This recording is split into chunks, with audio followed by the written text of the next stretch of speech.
وقال الله تعالى في القرآن المجيد الحج أشهر معلومات فمن فرض فيهن الحج فلا رفث ولا فسوق ولا جدال في الحج. یہ اسلام اس کی بنیاد اللہ کے نبی علیہ السلام رکھ کر چلے گئے،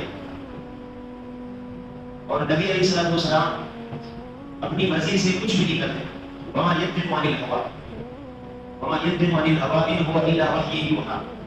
آپ جو کچھ بھی کرتے ہیں اللہ کی مرضی کے تحت کرتے ہیں. اللہ کے نبی علیہ السلام نے دین اسلام کی بنیاد رکھی 5 ارکان پر، ان میں سے ایک حج بھی ہے. اس کا نمبر سب سے آخر میں ہے، لیکن اس کی عظمت سب سے بڑی ہے. آج انشاءاللہ حج کے متعلق کچھ ایک باتیں انشاءاللہ ہم آپ سے گزارش کریں گے. حج اللہ رب العزت کی یہ ان عظیم عبادتوں میں سے ایک عبادت ہے کہ جس کا وقت ٹائم پیریڈ اللہ تعالیٰ نے خود معین کیا. آپ نے ابھی ایک آیت سنی الحج اشہر معلومات کہ حج کے مہینے ہیں وہ سب کو معلوم. یہ ذی القعدہ کا مہینہ اور ذی الحجہ اور محرم کے 10 دن،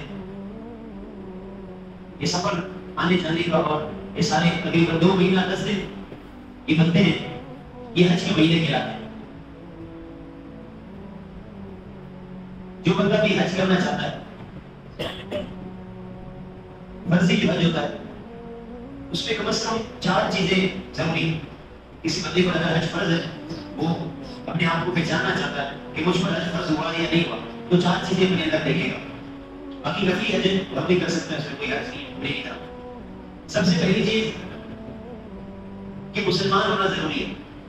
اگر ایک شخص سے اس نے کفر کی حالت میں حج کیا اور پھر وہ مسلمان ہو گیا، اب اس کے پاس استطاعت بھی ہے، وہ کہے میں نے تو حج کفر کی حالت میں کیا تھا، تو اب میں مسلمان ہو گیا، مجھ پر استطاعت بھی واجب ہو گئی ہے، اب میں دوبارہ حج کو کروں، میں نے کفر کی حالت میں تو ایک حج کیا تھا، تو اس کا وہ حج قبول نہیں ہوگا.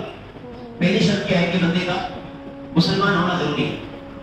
دوسری عاقل بھی ہو، عقل مند بھی ہو، کیونکہ اللہ کے نبی علیہ السلام نے فرمایا سلاسۃ 3 بندے ایسے ہیں کہ جن سے اللہ تعالیٰ نے قلم کو اٹھا دیا ہے، ان کے معاملات نہیں ان کے فرشتے.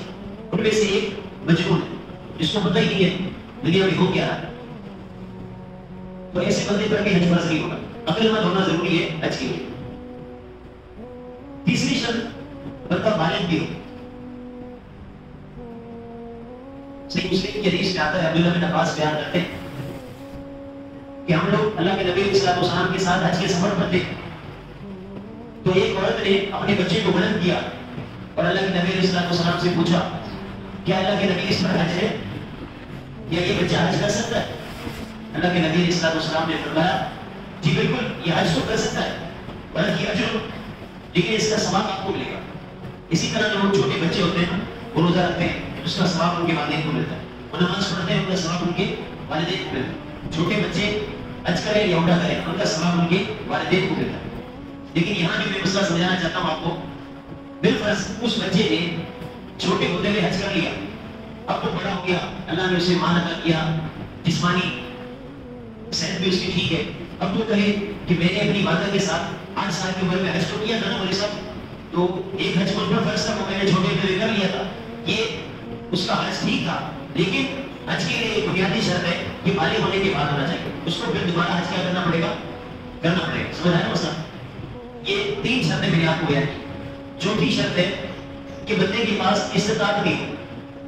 جس طرح قرآن مجید میں اللہ تعالیٰ نے سورہ آل عمران کے اندر ارشاد فرمایا وَلِلَّهِ عَلَى النَّاسِ حِجُّ الْبَيْتِ مَنِ اسْتَطَاعَ إِلَيْهِ سَبِيلًا. اللہ کے لیے لوگوں پر حج فرض ہے جو بندہ بھی اس کے راستے کی استطاعت رکھتا ہے. اب ابن ماجہ کی حدیث ہے، اللہ کے نبی علیہ السلام سے پوچھا گیا کہ اللہ کے نبی استطاعت سے کیا مراد ہے؟ تو اللہ کے نبی علیہ السلام نے فرمایا الزاد والراحلہ. سب سے پہلا اس کے پاس زاد و راحت. زادرہ میں نا دو چیزیں، پہلی تو یہاں سے وہ جائے اس کے بعد اخراجات ہوں، آنے کے اس کے بعد اخراجات ہوں، اور وہاں پر وہ رہائش کرے گا، کھانے پینے کے اخراجات ہوں. ایک تو یہ مطلب ہے زادرہ کا. دوسرا مطلب ہے کہ جب تک وہ وہاں رہے گا تب تک اس کے گھر والوں کے اخراجات بھی اس کے پاس ہوں.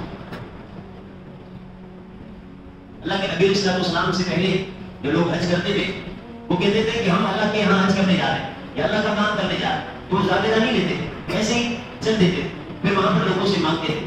اللہ تعالیٰ نے منع فرمایا، اللہ نے کہا وہ تو بھی ہوں زیادہ اختیار کیا کرو، اسباب کے تحت دنیا چلتی ہے.